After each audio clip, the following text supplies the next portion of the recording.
오늘 하나님께서 우리에게 주신 말씀은 마태복음 21장 1절부터 11절입니다.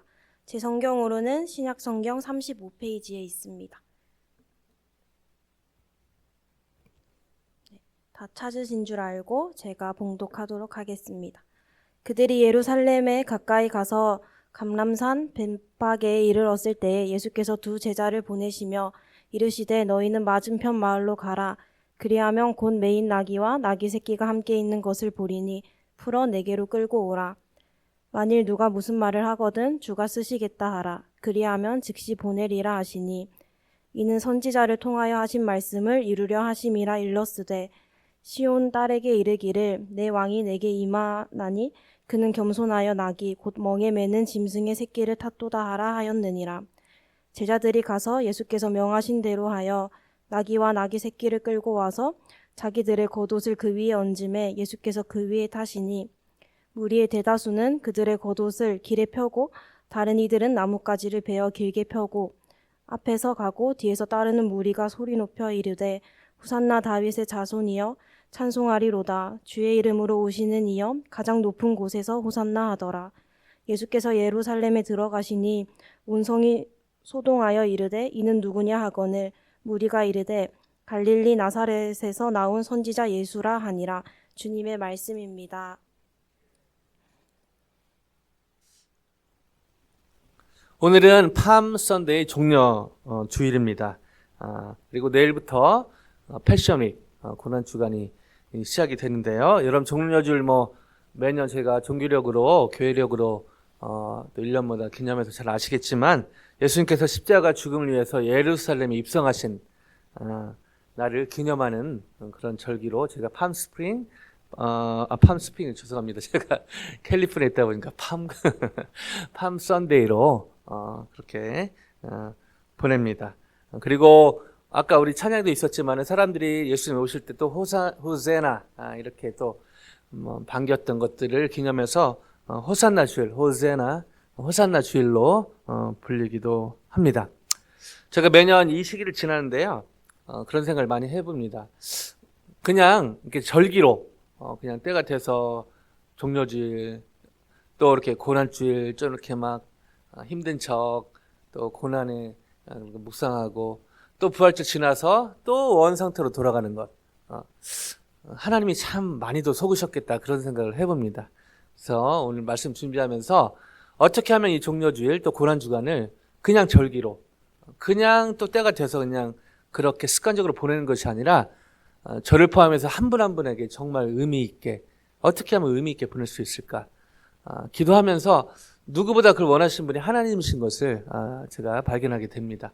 하나님은 저와 여러분과 제가 이 고난주간 종료주일로 시작해서 이 기간 물론 그 역사적으로 그 기념하기 위해서 지은 거지만은 그러나 그 앞뒤를 보면요 하나님이 정말 이 고난주간을 정말 의미 있게 보내길 원하신다 그런 생각을 많이 해봅니다. 어떻게 하면 그냥 오늘 또 찾아온 주일 그리고 또 1년 만에 찾아온 종려주일 그리고 또 맞이할 고난주간이 아니라 특별한 어떤 정말 주님이 원하시고 저에게 필요한 그런 의미 있는 고난주간으로 보낼 수 있을까라는 질문을 가지고 오늘의 본문 안으로 같이 들어가 보길 원합니다. 마태복음 21장 1절인데요. 같이 우리 한 목소리로 우리 예은자매가 잘 읽어줬는데요. 저의 목소리를 한번 같이 읽어보겠습니다. 시작. 그들이 예루살렘에 가까이 가서 감람산 벳박에 이르렀을 때에 예수께서 두 제자를 보내시며 계속 제가 보겠지만 예수님이 치유사역 하시면서 계속 이동을 하시는데 지금 예루살렘으로 들어가기 직전에 이 감람산 벳박에 머무시는 장면을 설명하고 있습니다. 이 본문이 어떤 영화로 보면 어떤 도입 부분이라고 볼 수가 있는 것이죠. 예수님 계속 사역을 하시고 계속 이렇게 움직이시다가 이제 예루살렘 들어가기 직전에 벳박에서 지금 이르렀을 때 예수님께서 두 제자를 보내시는 장면이 오늘 본문에 전체 그 큰 그림입니다. 이것을 염두에 두고 오늘 본문으로 들어가 보길 원하는데요. 그때 이렇게 말씀하십니다. 2절요. 같이 읽어볼까요? 2절 시작. 이르시되 너희는 맞은편 마을로 가라. 그리하면 곧 매인 나귀와 나귀 새끼가 함께 있는 것을 보리니 풀어 내게로 끌고 오라. 자, 이렇게 말씀하셨는데요. 이 내용이 다른 복음서도 있거든요. 근데 큰 차이점 중에 하나는 다른 복음서에서는 나귀, 그 어린 나귀 하나만 얘기가 되고 있다는 것이죠. 근데 마태는 여기다가 어미, 그 나귀, 새끼 말고 또 나귀를 얘기하고 있다는 것입니다. 그래서 성경을 공격하는 어떤 일부 사람들은요, 이렇게 성경이 이렇게 다른데, 이렇게 틀린데, 기록도 틀리고, 이렇게 공격을 하는데 아주, 무식한 얘기죠. 이 마태, 마가, 누가, 공간복음을 하고 요한은 또 다른 복음, 이렇게 이제 사복음서 중에 하나인데, 다 이렇게 보는 관점과 또 집중했던 게 달랐기 때문에 내용이 좀 다른 것이지, 성경이 틀린 것이 아니라는 것이죠. 자, 마태는요, 이 나귀 새끼, 의 앞에 나귀를 얘기했던 큰 이유 중에 하나는 나귀 새끼가 혼자 가는 게 어렵기 때문에 아마 두 마리가 있었던 것으로 합리적 상상을 할 수 있는데요. 추론을 할 수 있는데 마태는 그것까지 언급을 하고 있다는 것이죠. 자, 그리고 더 중요한 것은요. 이것은 그냥 마태가 그냥 자기가 보고 싶은 거 쓰고 싶은 거만 쓴 게 아니라 이미 예언된 말씀을 언급을 하고 있다는 것이죠. 한번 그 현장으로 가봅니다. 예수님이 하시는 말씀이나 행동들은요, 이 구약의 말씀을 성취하는 그런 내용들이 대부분이었습니다. 이 오늘 본문도 사실은 그것 중에 하나인 것이죠. 한번 가볼까요? 창세기 3장 15절로 된 제가 읽어드릴게요. 여호와께서 땅끝까지 선포하시되 너는 딸 시온에게 이르라. 보라, 네 구원이 이르렀느니라. 보라, 상급이 그에게 있고 보응이 그에게 있고 보응이 그 앞에 있느니라 하셨느니라. 자, 그리고 스가랴 9장 9절, 스가랴 9장 9절을 보면요, 이렇게 감사합니다. 9장 9절 같이 읽어보실까요? 시작.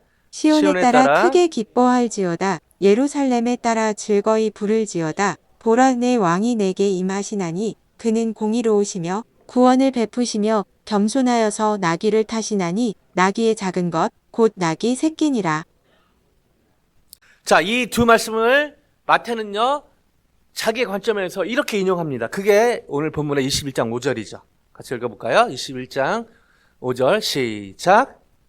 시온 딸에게 이르기를 내 왕이 내게 임하나니 그는 겸손하여 나귀 곧 멍에 매는 짐승의 새끼를 탁도다 하라 하였느니라. 자, 마태는 이사 62장 11절에서 이 구원자가 마치 개선장군처럼 오는 그 장면, 승리의 개가를 부르면서 오는 장면, 플러스 스가랴 9장 9절에서 메시아가 평강의 왕, 그 다음에 온 세상에 평화를 선포하기 위해서 오는 그런 분, 이것을 두 개를 짬뽕해서 이렇게 오늘 21장 5절에 얘기를 한 것이죠. 즉 마태는 예수님이 진정한 구주시고 평화를 주시는 분임을 그냥 자기 생각대로 얘기한 게 아니라 구약의 그 예언의 말씀을 두 말씀을 잘 버무려서 오늘 이렇게 기록을 한 것입니다.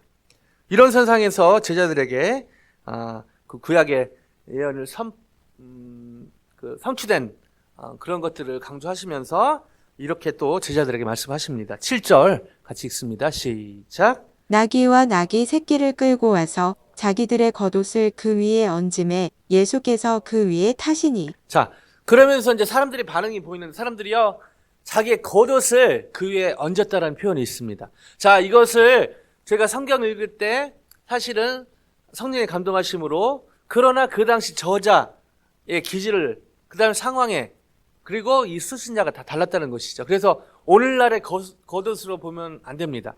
저는 사실은 겉옷을 잘 안 입거든요. 왜냐하면은 캘리포니아에서 LA 살다 보니까 겨울에도 이제 반팔 입고 다니고 그랬다 보니까 이런 걸 되게 안 좋아합니다. 근데 교회에 또 나름대로 저희의 품위를 위해서 이렇게 겉옷 입고 하는데 되게 사실은 불편합니다. 그러나 그래서 저는 겉옷을 귀하게 여기지 않는데요. 그러나 오늘 이 본문의 겉옷은 정반대였다는 것이죠. 왜냐하면은 이 추운 광야에 이 밤을 견디기 힘들었기 때문에 이 겉옷은 필수품 중에 필수품이었다는 것이죠. 그리고 율법에요, 출애굽기 22장 26절 27절 신명기 24장 12절 13절에요. 그 율법이 나와 있는데 겉옷을 저당 잡히지 말라라는 그런 율법도 있습니다. 왜냐면요, 그만큼 이 겉옷이요 되게 귀했기 때문이고 이 겉옷이 생활 필수품이었기 때문입니다. 그리고 사실은 이 겉옷으로 그 이불로도 사용을 했기 때문에 저희가 생각하는 요즘의 겉옷과는 차원이 다르게 귀하고 비싸고 필수품 중에 필수품이었다는 것이죠. 그것을 제자들이 예수님이 타는 그 나귀, 어린 새끼 나귀 거기에 얹었다. 나름대로 이 중심을 표현했다고 볼 수가 있습니다. 자, 그리고 여기에 이런 무리들도, 제자들이 그랬고요. 무리들도 비슷하게 행동합니다. 볼까요? 8절 같이 읽습니다. 8절요. 시작.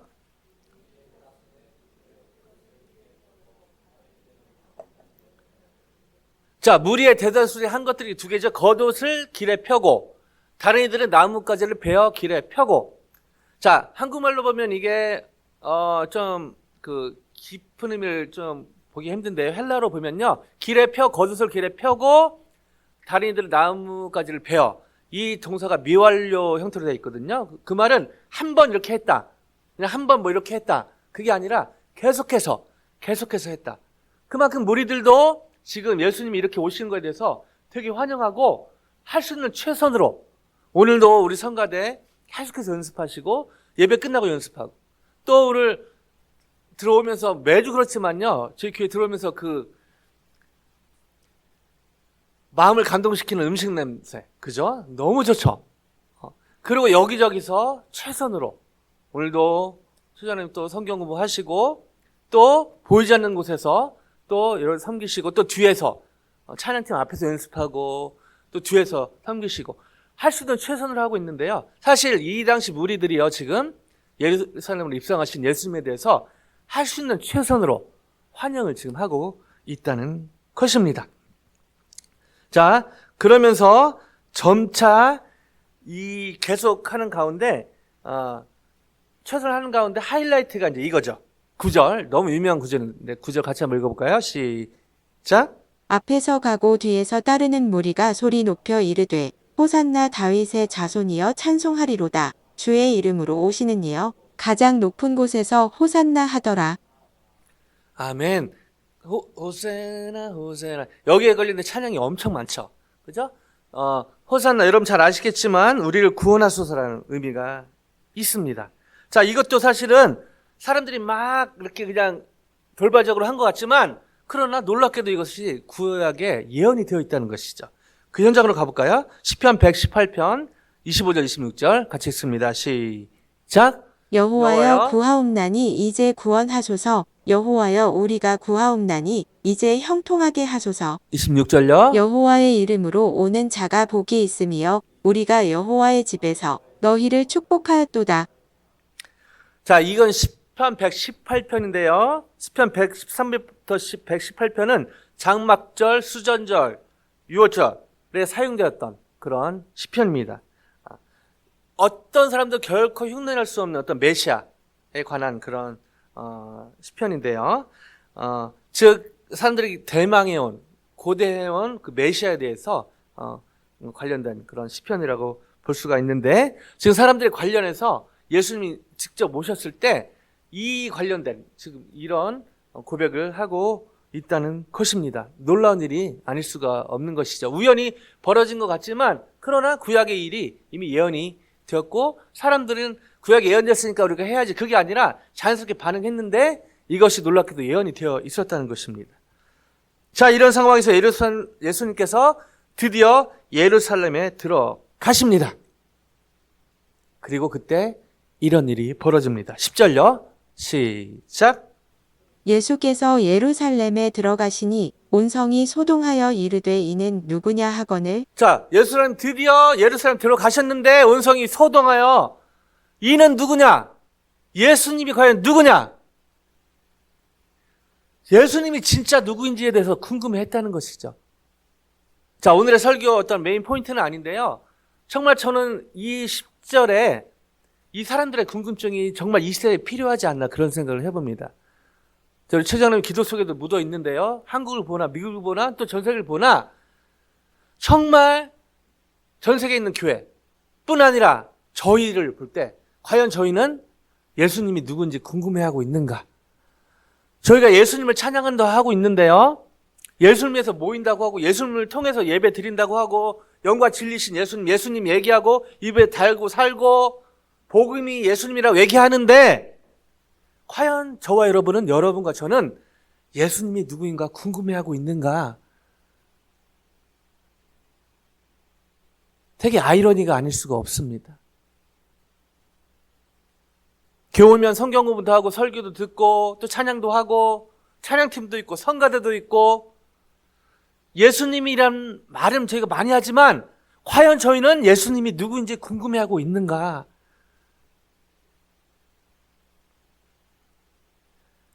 그래서 온 성이 소동하여 꼭 어떤 문제만 일어나야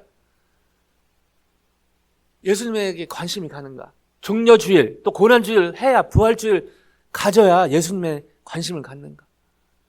제가 말씀드린 것은 제가 예수님이란 기도할 때도 예수님 이름을 기도하고요.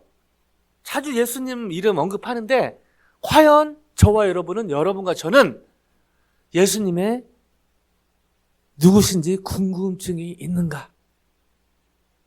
왜냐면요. 제가 예수님의 이름을 많이 듣고 얘기하다 보면요. 놓치기 쉬운 게 이게 익숙하다 보니까 예수님을 이미 다 알고 있는 것처럼 예수님을 친근하게 예수님의 이름을 쓰기 때문에 저 같은 설교자 저는 더하죠. 그러다 보면 착각하기 쉬운 게 예수님이 제 삶의 현장에서 가정에서 교회에서 캠퍼스에서 직장에서 놀랍게도 실제 예수님이 빠져 있는 경우가 자주 있다는 것이죠. 예수님이 진짜 저희와 살아계시는 걸 믿는다면 왜 저희가 계속해서 염려 가운데 빠져 있을까요? 왜 계속해서 우울증이 올 수 있지만 왜 계속 우울증과 친구가 되고 있을까요? 한번 낙심할 수 있지만 왜 계속 낙심한 채로 있을까요?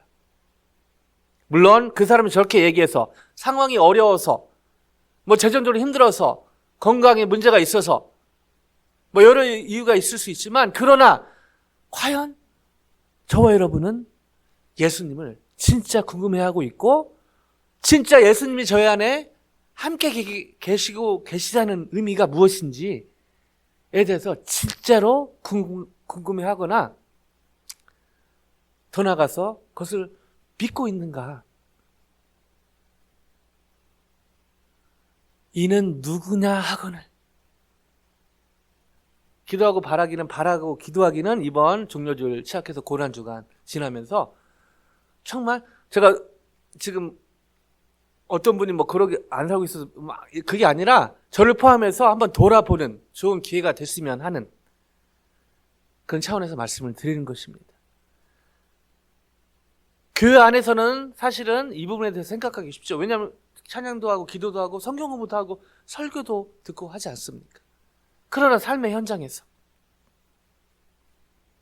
그리고 마음이 힘들어질 때 아니요 어쩌면 특별한 문제가 없어 보일 때 과연 여러분과 저와 여러분은 예수님에 대해서 관심이 없다는 말은 말이 안 되는 것이죠. 더 나아가서 진짜 예수님에 대해서 더 궁금해하는가 바라고 기도하기는 이번 고난주간이요 정말 저희가 예수님에 대해서 많이 알고 믿고 있지만은 그러나 제가 예수님을 다 알 수는 없는 것이죠. 아직도 알아야 될 부분이 너무너무 많은 것입니다.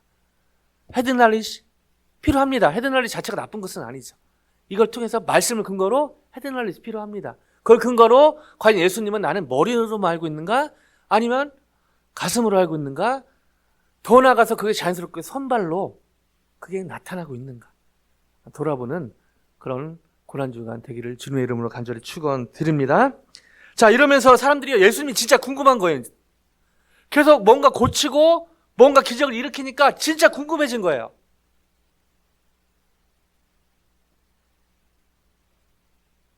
자, 이 가운데 어떤 무리가 이렇게 오늘 본문 마지막에 이렇게 고백을 합니다. 11절 같이 읽어볼까요? 시작. 무리가 이르되 갈릴리 나사렛에서 나온 선지자 예수라 하니라. 자, 이거를 앞뒤자로 그냥 보면은 뭐 특별히 문제가 없어. 무리가 갈릴리 나사렛에서 나온 선지자 예수라 되게 뭐 예수를 높인 것처럼 보이는데요. 그 당시 문화를 보면요, 갈릴리 나사렛은 촌동네였습니다. 촌동네. 그래서 무슨 말이냐? 선지자 예수까지는 좀 봐줄 만한데 그 앞에 갈릴리 나사렛에서 나온 갈릴리 나사렛에서 무슨 선한 것이 나오겠느냐. 그러니까 되게 비아냥, 비꼬는 말이라는 것이죠. 사람들이 예수님에 대해 관심을 갖다 보니까 근데 그 중에 일부 무리는 예수?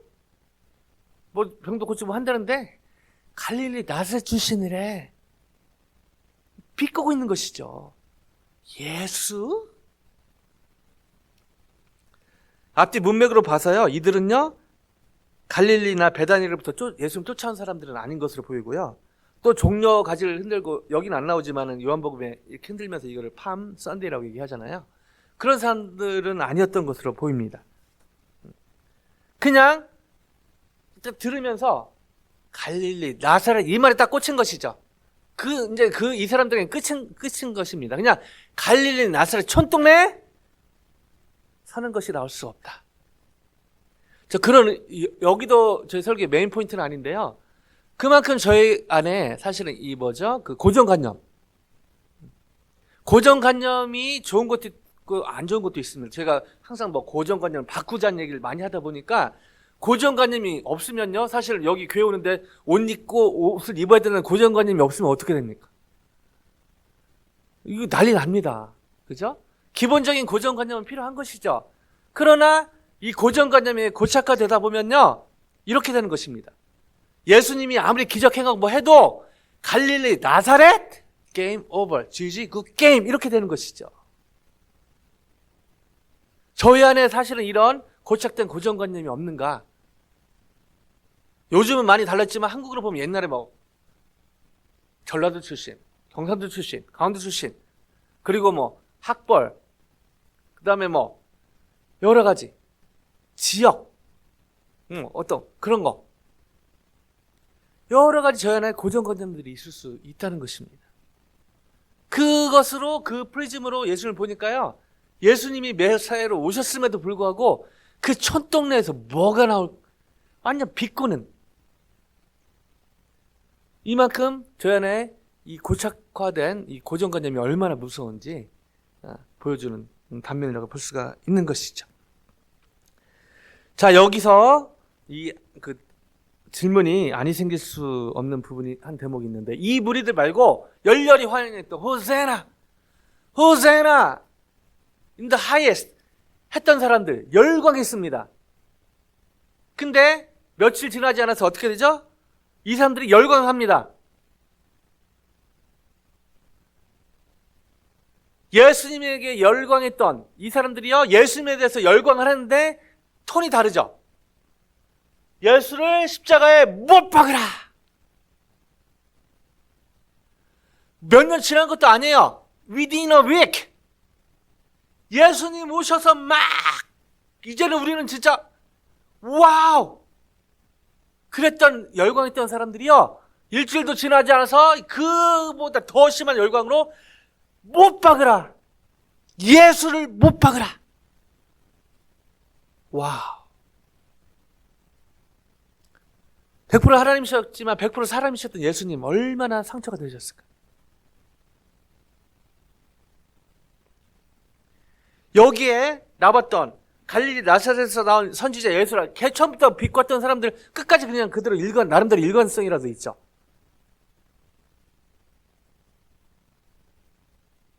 여러분, 대인관계도 마찬가지죠. 그냥 모르는 사람 때문에 힘들지 않습니다. 잘 지내다가 가족 가운데, 친구 가운데 가까운 사람이 이렇게 변화가 아니라 변질됐을 때 거기서 오는 상처는요, 이루 말할 수 없는 것입니다. 이 예수님의 상처, 이 말로 행할 수 없는 것이죠.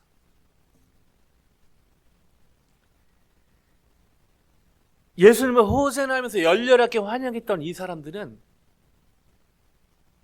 어쩌다가 며칠 지나지 않아 예수를 못 박으라 꼭 열렬하게 다른 분위기에서 그렇게 부정적으로 환호하는 사람들이 되었을까요?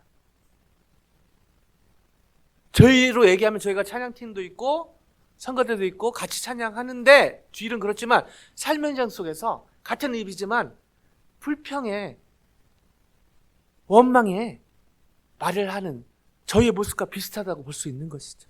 저희가 다 그런 건 아니지만 가끔 종종 그럴 수도 그런 삶을 살기도 하지 않습니까?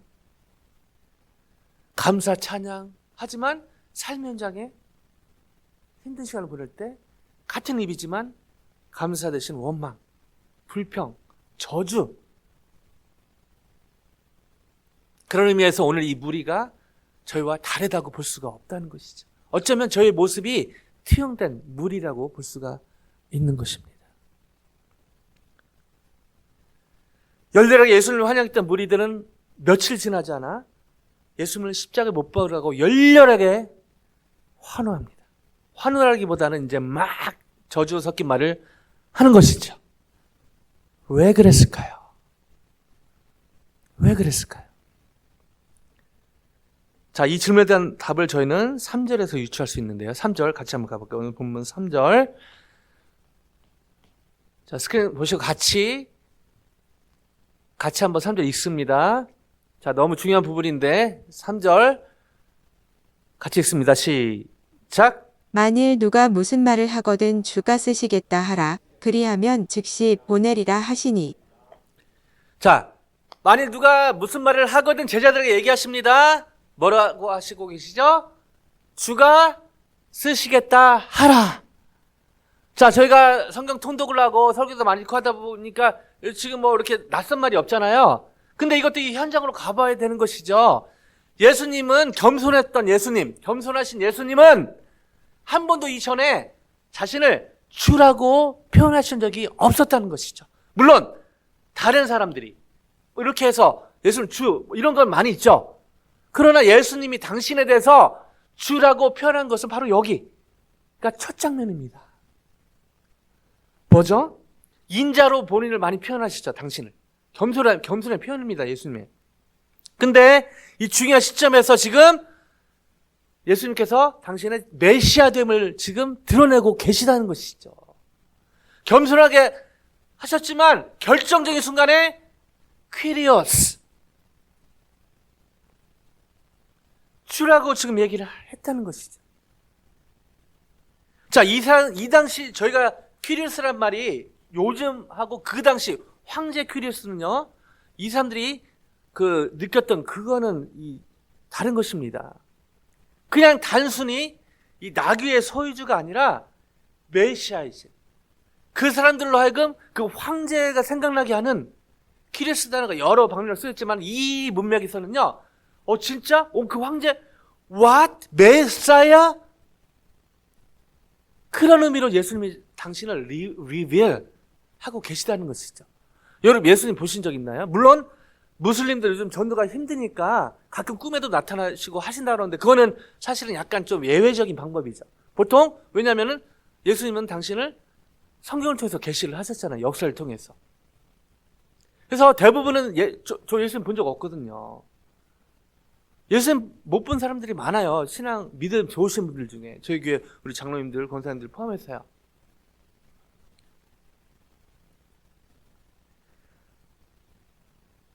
근데 저희가 어떻게 예수님을 한 번도 못 봤는데 어떻게 알아요? One of the best ways. 바로 하나님 말씀 통해 예수님이 당신을 계시하신 하나님 보신 적 있나요? 하나님 본 적이 없죠, 저희가.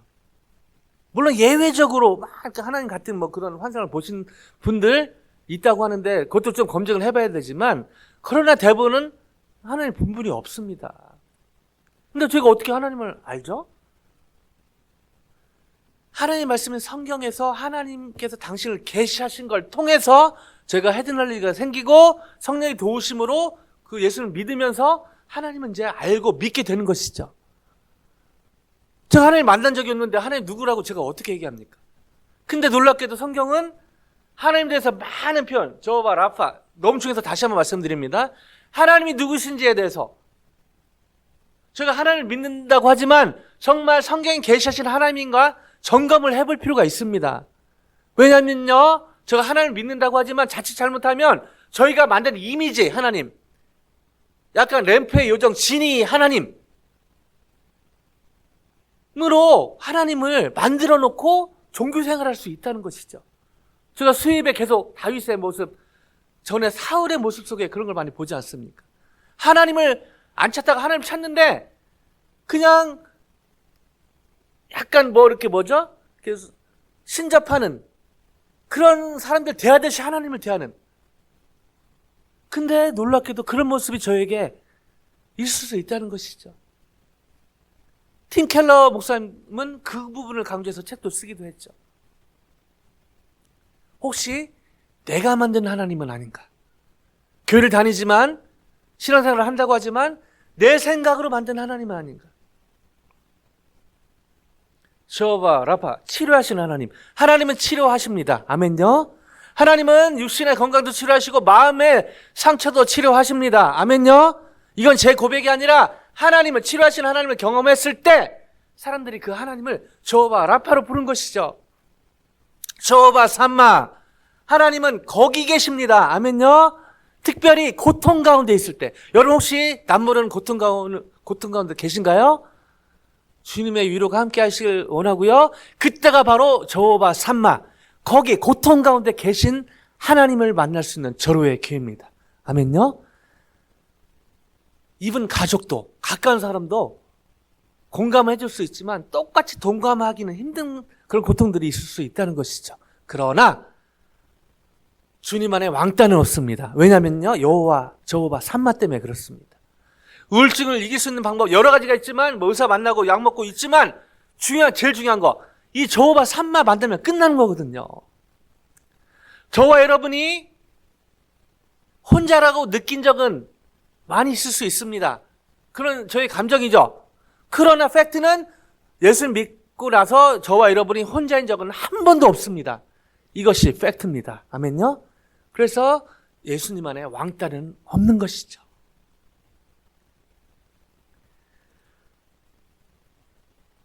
하나님 엘샤다이, 최초로 인류에게 자신을 계시하신 하나님이 엘샤다이. 제가 잊어먹을 만하면 다시 얘기해서 이제 성도들 많이 아실 텐데요. 인류로 최초로 당신을 하나님 계시하신 하나님이 엘샤다이. 문자적 의미는 어머니의 젖가슴이라는 의미가 있습니다. 뭐 성적인 그런 게 아니라 자식으로 해서 풍성이 되어주는 풍성한. 정확히 얘기하면은 nothing is impossible. 하나님은 능력이 많으신 분이 아닙니다. 그건 하나님을 잘못 알고 있는 거예요. 하나님은요, 불가능이 없으신 분입니다. 아멘요? 불가능이 없다는 생각은 저희가 가질 수 있지만, 그러나 계시하신 하나님은요, 하나님이 당신을 계시하실 때 인류 최초로 사라와 하와, 아브라함과 사라 그 관계에서 둘이 의심하고 있을 때 하나님이 나는 엘샤다이, 전능하신 하나님인 것을 하나님이 강조하셨다는 것이죠. 성경에서 뒤는 이름만 할게요. 그 다음에 저호바. 두 번째 계시하신 하나님 여호와죠. 여호와. 여러 의미가 있지만 하나님의 약속의 신실한 faithfulness. 저희가 사실은 약속을 하고 지키고 싶어도 지키는 분들 있지만은요, 끝까지 다 지키는 그건 쉽지 않습니다. 그러나 하나님은요, 하나님의 말씀에 신실하신 하나님이십니다. 아멘요? 그래서 저희가 하나님의 약속을 알고 붙드는 게 너무너무 중요한 것이죠. 그 다음에 바로 가도시, 거룩하신 하나님. 우리 영국 성도님이 제일 좋아하는 거룩 찬송가 8장 거룩. 하나님은요, 거룩하신 하나님이십니다.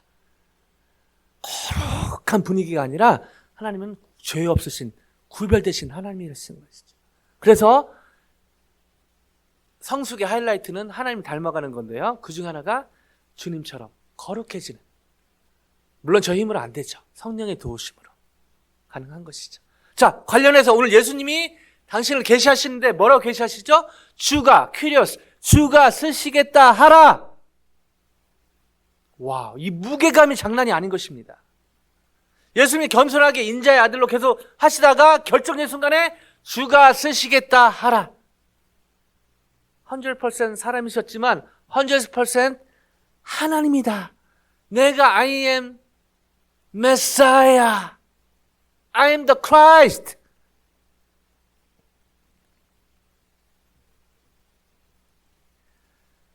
나는 나귀의 소유주가 아니라 단순히 나귀의 소유주가 아니라 메사야. 100% God. 스스로 지금 리빌하고 계신 것이죠. 근데 호세나 했던 사람들은요, 이 예수님을 메사야로 봤는데 그 앞에 단어를 붙입니다. 뭐죠? Political Messiah. 우리가 로마 압제 지금 여기 마태복음 이 상황이 지금 압제거든요. 로마 압제 힘든데 우리를 자유케 하시겠, 우리에게 해방을 주시겠구나. 이제 로마 죽었어. 막 이런 거 복합적으로 이제 뭐죠? 정치적 메사야로 본인들이 생각하는 그런 예수님으로 예수님을 봤는데 본인들의 고정관념, 정치적 메사야, 예수님 누군가 해방자로 오실 텐데 예수님이 우리를 로마 협정에서 해방시켜 주실 것이다 프레임을 짜가지고 예수님을 맞이했다는 것이죠. 제가 종종 요즘 말씀드렸지만 최근에 그 미국의 심리교단 제일 크지 않습니까? 거기에 총회가 있는데요. 어떤 목사님이 그 총회장님이 그 말을 하셨다고 합니다. 정치와 신앙과 정치가 만나요. 임신하면 기형아가 나온다. 이 말은요, 저희가 정치에 관심을 갖지 말아야 된다가 아닙니다. 관심을 갖고 기도해야 되죠. 그러나 저희가 정치적이면 안 된다는 것입니다. 교회를 정치적으로, 신앙생활을 정치적으로 하면 안 된다는 의미가 있는 것이죠. 지금 뭐죠? 이 사람들이요, 예수님을 자신의 이 지금 상황, 우리를 해방시켜줄 정치적 메사야로 예수님께 생각해 보세요, 여러분. 지금 우리 저는 기도도 있지만 요즘 관세 전쟁이지 않습니까? 제가 뭐 어디 잘할 거 못하고 그게 아니라 이거를 해결해 줄, 자, 우리 피부에 와닿게 얘기하면 이런 걸 해결해 줄 예수님. 물론 예수님이 그런 거 경제적인 문제도 해결해 주실 때가 있습니다. 아멘요? 하나님은 뭐 예수님이 영적인 것만 해결해 주신다? 그거는 또 아니에요. 그건 영지주의로도 갈 수도 있는 위험성이 있습니다. 예수님은 전인적인 홀리스틱 지저스이신 것이죠. 예수님은 저희 영적인 마음에 뿐 아니라 삶의 전반적인 부분에 실제로 도움을 주시는 그런 하나님이십니다. 아멘요? 근데 여기 사람들은 뭐죠? 예수님을 나를 지금 초점이 납니다. 우리입니다. 너무 힘드니까 재정적으로 너무 힘들고 압제가 너무 힘들고 자유도 없고 재정도 힘들고 너무 이 로마 너무 싫고 근데 이거를 이제 예수님이 다 와가지고 로마 다 정리하고 우리에게 해방을 주시겠구나. 초점이 뭐죠? 나였다는 것이죠. 우리였다는 것입니다. 그래서 이게 더 무게가 있는 것이죠. 예수님이요, 주가 퀴리오스, 주가 쓰시겠다 하라. 이 대목에서 저희는 사도에 대한 질문, 어떻게 하면 고난 주간을 의미 있게 보낼 수 있을까라는 해답을 찾게 됩니다. 예수님을 나 중심에서 내 문제를 해결해 줄 메사야, 물론 해결해 주십니다. 저희가 필요하면요 해결해 주시죠. 그러나 저희가 예수님을 그냥 내 문제를 해결해 주시는, 그러니까 내가 어려울 때 도움 주시는, 내가 필요할 때 기도에 그냥 그때 필요한 이름, 그렇게 예수님을 대하는 것이 아니라 오늘 본문을 얘기하면 정치적 메사야가 아니라 진짜 퀴리오스, 주와 그리스도로 믿고 따를 때 저희는 고난주간을 의미 있게 보내게 될 것으로 믿습니다. 즉 예수님은 내 문제를 당장 해결해 줄, 오해하시면 안 돼요. 해결해 주시기도 하고 자주 하십니다. 그렇죠? 그러나 그게 포커스가 돼서 예수님은 그냥 내 문제 해결해 주고 내 지금 관심거리 관련된 거, 내 가족, 내 교회, 내 거, 저희의 이기적인 무언가를 해결하기 위한 그런 분이 아니라 해결해 주시지만, 그러나 넓게 봤을 때 예수님은 훨씬 더 퀴리어스. 저희 가정에, 저희 교회, 미국에, 한국에 퀴리어스. 주.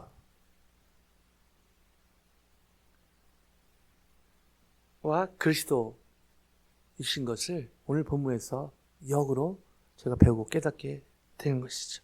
이처럼 예수님을 내 개인적인 문제 해결자, 또 정치적 메시아가 아니라 퀴리오스, 주와 그리스도로 믿고 따르는 삶을 살 때 하나님께서 기뻐하시고, 저희는 정말 이번 종료주일 고난주간을 그냥 절기로 보내는 것이 아니라 놀라운 터닝 포인트, 놀라운 반전의 그런 기회를 삼는 놀라운 은혜가 있을 줄로 믿습니다. 사도행전 2장 36절에 자충을 의도했던 베드로지만요, 성령 충만했을 때 놀라운 설교를 하게 됐죠. 그때 이 하이라이트가 이겁니다. 36절 같이 읽어보십니다. 시작. 그런즉 이스라엘 논집은 확실히 알지니 너희가 십자가에 못 박은 이 예수를 하나님이 주와 그리스도가 되게 하셨느니라 하니라. 자충우돌했지만 그래도 베드로의 기질을 잘 사용해서 성령은 충만해서 베드로가 구약 얘기를 쭉 하면서 핵심을 찌르죠. 그런즉 결론적인 얘기, 이스라엘 온 집은 확실히 알지니, 이게 이제 그 성령 충만한 설교의 핵심입니다. 뭐죠? 너희가 십자가에 못 박은 이 예수를, 예수님이 왜 십자가에 돌아가셨냐? 하나님의 입장에서 해석해보면 예수님을 너희의 두 가지죠. 뭐죠? 주와 그리스도가 되게 하셨느니라. 근데 저희가 이 종료주일 고난주간 보내면서 가장 많이 한 실수 뭐죠? 이 예수를 하나님이 그리스도가 되게 하셨느니라. 나의 죄를 위해서. 너무 귀한 것이 사실은 저희가 어떻게 저희 죄를 해결합니까? 여러분요, 이것만 저희가 곰곰이 깊이 생각하면요, 어떤 심리학자 얘기를 들은 적이 있는데, 저 인간의 본성 중에 하나는요, 깊게 생각하고 싶지 않은, 대충 생각하고 싶은 경향이 있다고 합니다. 왜냐면요, 깊이 생각하면 골치 아픈 게 많거든요. 그래서 어떤 염려거리나 세상적인 건 사실은 대충 생각하도 필요하다는 생각이 듭니다. 그러나 주님 말씀에 대해서, 하나님의 말씀에 대해서, 저도 그렇지만 저도 우리 그 최정련 통해서 배우는 게, 여러분 교인분들 스탠트에서 성경 공부할 때 저는 그냥 성경 표시 가르치는 것 같지만요, 주중에 또 수요일 때 보면 미리 오셔서 공부하시고, 저도 도전 받아서 계속 공부하면서 깊이 고민하고, 정말 예수님이 누구신가? 정말 이 말씀이 무엇인가? 이번 고난주간에 정말 제가 저를 포함해서 격려하고 도전하고 싶은 건, 하나님이 예수님을 저희의 그리스도가 되게 하셨느니라 맞는데요, 그게 50%라는 것이죠. 다른 또 50%는 뭐죠? 주가 되게 하셨느니라. 그래서 우리 김경숙 선생, 제가 이제 이런 관련해서 말씀 종종 나눴을 때 우리 권사님 기도에 또 이렇게 배어 있는 거예요. 늘 기도 마무리하실 때 주 예수 그리스도의 이름으로 마무리하시는 게 너무 저는 격려가 되고 도전이 됩니다. 예수님이 저희의 죄를 위해서 돌아가신 그리스도가 맞습니다. 아멘요? 그러려면 하나님의 의도는 저희 죄를 도면하시기 위해서 십자가에 예수님 죽게 하셨지만, 그게 50%라는 것이죠. 다른 50%는 저희의 주가 되게 하셨느니라. 다른 말로 십자가에 달리신 분은 예수님뿐 아니라 우리 자신. 우린 이걸 빼먹죠. 우린 이거 빼먹습니다. 그냥 고난주간에 예수님이 십자가에 돌아가시고 나 가슴 아파하고 하지만 교묘하게 빼죠. 뭐죠? 우리를 뺍니다. 우리가 십자가에 못 박힌 것을 빼는 것이죠. 여러분 오해하시면 안 됩니다. 십자가 예수님 못 박히셨을 때 사도 바울이 그리스도와 함께 십자가에 못 박혔나니, 이거 수예배 할 건데 미리 스포일러 흘리면 그 의미가 무엇인지, 사도 바울이 실제로 예수님 십자가에 못 박히실 때 옆에서 못 박혔나요? 두 강도고 사도 바울은 없었어요 그때. 그걸 문자적으로 해석하면 이상하게 됩니다. 자, 그게 무슨 의미인지 수예배 때 같이 우리 고민해 보길 원하고요. 자, 중요한 것은 이 주가 되게 하셨느니라. 그 말은 돌리면 우리가 십자가에 못 박히는, 예수님 믿었으니까 이제 내가 십자가에 못 박아야지, 이건 불교고 유교입니다. 불교하고 유교처럼 흐를 수가 있어요. 우리가 또 다른 말로 내려놔야지, 뭐 더 내려야지 필요하지만, 그러나 성경은요, 예수님 십자가에 못 박혀주셨을 때 우리도 같이 우리 죄성도 못 박혔다. 그리고 그게 실제로 그 액티베이트 되기 위해서 성령이 필요하고, 성령 의지하는 게 필요하고, 저의 결단이 필요하고, 이제 그렇게 가는 것인데요. 자, 중요한 포인트 뭐죠? 하나님이 십자가 예수님을 허락하시고 예수님이 십자가에 순종하신 이유는 크게 두 가지라는 것입니다. 하나가 아니라는 것이죠. 저희를 구원하시기 위해, 저희 죄를 도말하시기 위해 큰 이유지만, 그것은 이 복음, 십자가 복음의 시작이라는 것, 시작. 그게 시작점이고, 결국 저희도 이미 못 박힌 저희가 계속 믿음으로 그 못 박힌 저희 자아를 계속 스물스물 올라오는 저희 자아를 계속해서 십자가 앞에서 정리하는 작업이, 그게 성화의 과정으로 또 이어지는 것이죠. 구원 받기 위해서 그런 것이 아니라 이미 받은 구원에 대해 감사하게 구원받은 자로서 사는 모습이 바로 그런 모습이라 볼 수가 있는 것이죠. 예전에 한번 그림으로 보여준 적이 있는데, 너무 작아서 크게 해도 안 보여서 그냥 그림을 안 보여드리겠는데요. 전에 말씀드렸던, 제가 요한 웨슬리가 영국에서 기독교 가정에서 태어나고 목사가 되고 선교사가 돼서 이 조지아로 오는 배에서 풍랑을 만났죠.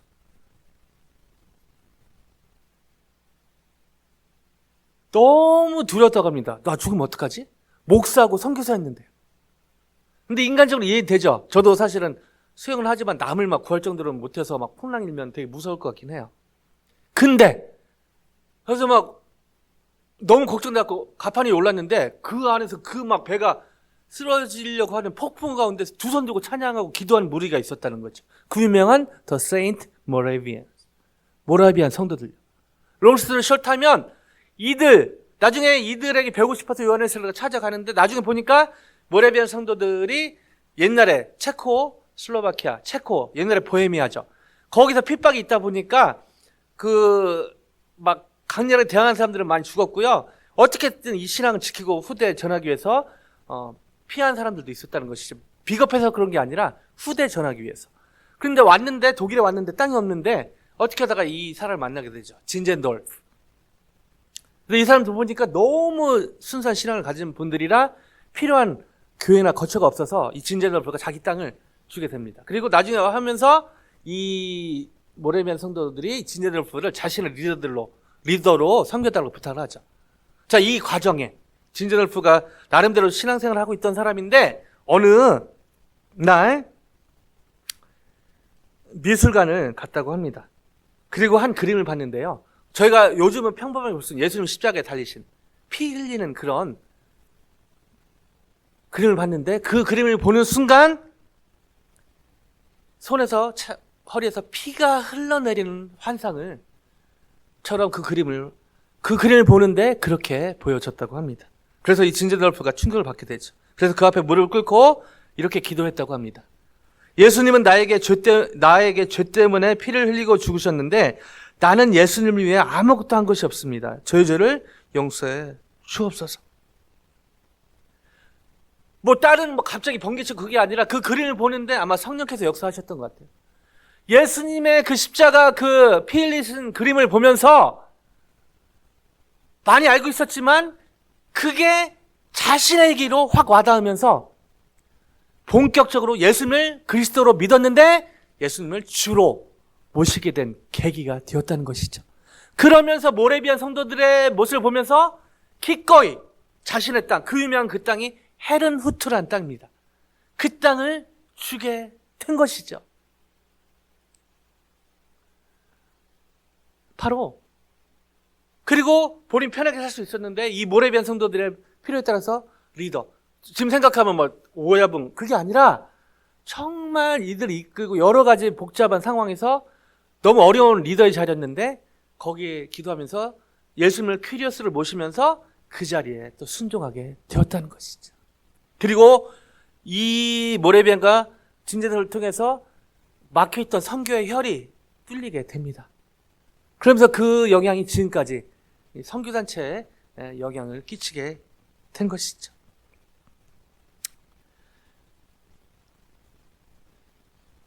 설교를 준비하고 여기 올라오기 전까지 계속 기도하면서 적용을 하고 묵상을 하는 가운데 이 생각이 났습니다. 여러분 지난 200년 동안 200번 쿠데타한 나라 혹시 들어본 적 있나요? 지난 1825년 스페인에서 독립한 나라가 있습니다. 그리고 딱 200년이 흘렀죠. 200년 동안 쿠데타가 200번이 있었다고 합니다. 물론 1년마다 정기적으로 있었던 건 아니고요. 어떨 때 몇 개월, 며칠 만에. 200년 돌아보니까 200번 쿠데타가 있었다고 하더라고요. 그 나라가 어딜까요? 볼리비아입니다. 볼리비아는 저는 잘 모르고 축구할 때만 이렇게 월드컵 할 때 예선전 이름만 있어서 가끔 막 아르헨티나 이기고 브라질 이겨서 와, 뭐 그 정도만 알고 있었는데요. 와, 제가 볼리비아 사람이었으면 얼마나 힘들었을까 그런 생각을 해봅니다.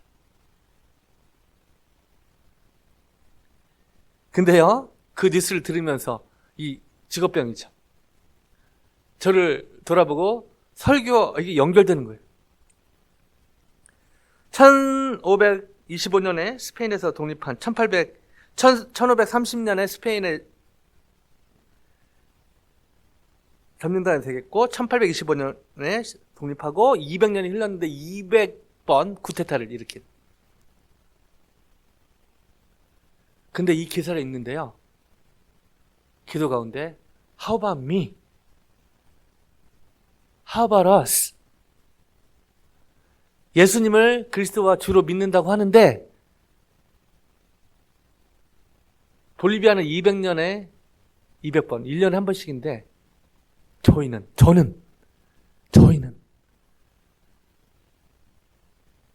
기도하는데요. 이 생각이 확 저를 사로잡게 됐습니다. 오해하시면 안 됩니다. 성도님 몰래 제가 뭐 도박을 하거나 몰래 막 그러지 않습니다. 근데 하나님 앞에서 저를 봤을 때 볼리비아 나라가 저보다 낫다 그런 생각이 듭니다. 틈만 나면 쿠데타 하려는 저 자신. 예수님을 주라고 하지만 그리스도라고 하지만 틈만 나면 내 생각, 내 감정, 내 느낌, 마이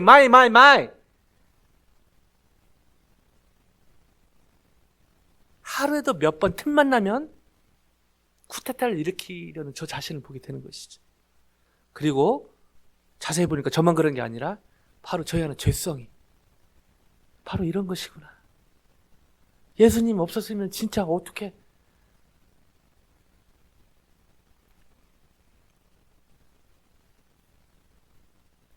순간순간 예수님의 눈치가 아닌 사람의 눈치, 제 자신의 눈치를 보는 저 자신을 보게 되는 것이죠. 말씀을 마무리합니다. 종료주를 시작했고요. 고난주간 보내게 될 것입니다.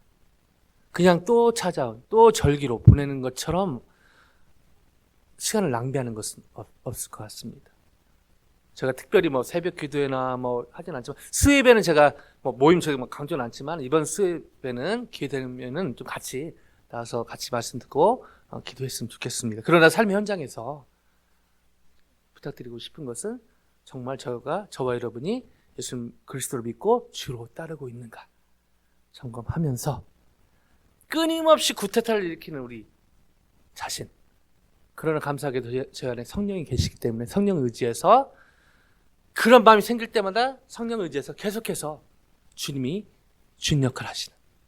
그리고 이 고난주간 지나도 부활절 해서 딴딴 지나도 계속 이런 구태타가 막 저희 안에 벌어질 때마다 다시 한번 사도벌처럼 저희 자신을 십자가에 못 박는 저희 자아를, 저희의 그런 탐심을, 저희의 그런 죄성을 십자가에 못 박는 그런 한 분 한 분 되셔서 정말 의미 있고 정말 터닝 포인트가 되는 그런 종료주일 고난주간을 보냈다는 간증이 넘치기를 예수님의 이름으로 간절히 축원드립니다.